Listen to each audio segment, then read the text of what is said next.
In our setting of ancient Greece, 431 BC, the Peloponnesian War is raging. So every little city-state has its own army, and they're allied with either Sparta or Athens. Those are the major superpowers of the time. But at first, the Peloponnesian War took place during the 5th century, which is a crucial moment in history for our civilization. Because as Thucydides says, it was the most important conflict in antiquity between the rise of a democracy and the ancestral system of the tyranny and the oligarchy. But also plenty other opposition between tradition and modernity, religion and science. That time period is still relevant for us today because we still embrace a lot of those philosophies. We still have the same questions that they were thinking about back then. So it was a match made in heaven for an Assassin's Creed game in Explore History. So the landscape of Greece is magnificent. We went to visit, and the epic vistas that it allowed us to create were something that we really wanted to concentrate on recreating in the world. Greece is made out of 85% of mountains, so it's a very mountainous landscape, which is great, by the way, because it's creating tons of layering, so we could play with fogs and mist, so to create a very unique ambience. It also plays with the sensation of the Odyssey as well, because there's always the sensation of what's beyond the next mountain range, what am I going to get when I go there? You always get a really cool view as you come over the hill and you see the next region lay out in front of you. That really reinforces the sense of you being on your own Odyssey. For us, Greece needed to be colorful and very lush, because that's what most people have in mind when they think of that amazing land.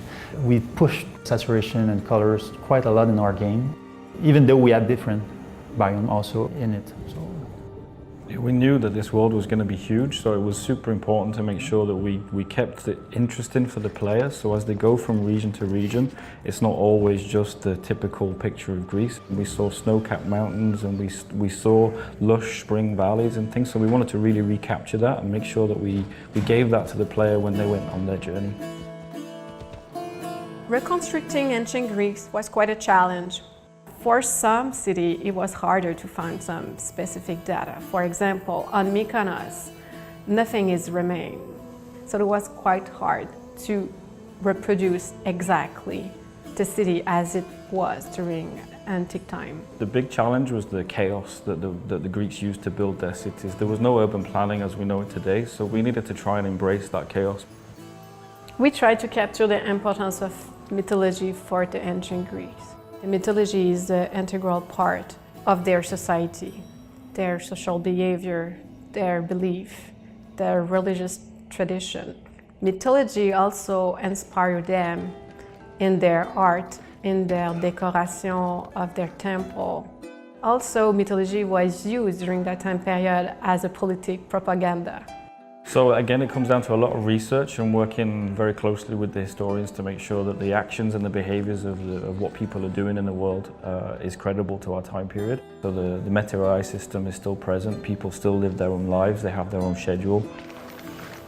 We were really lucky that our historical characters had quite a bit of information about them. You know, you have Plato's accounts of Socrates and who Socrates was and how he would infuriate people with the amount of questions he asked. And then we looked at historical documentation and the different myths and legends and the stories to help us craft the fictional characters and who we knew we wanted to represent, who we knew we couldn't leave out, and craft their personalities based on that. I'll do my best with what you've told me.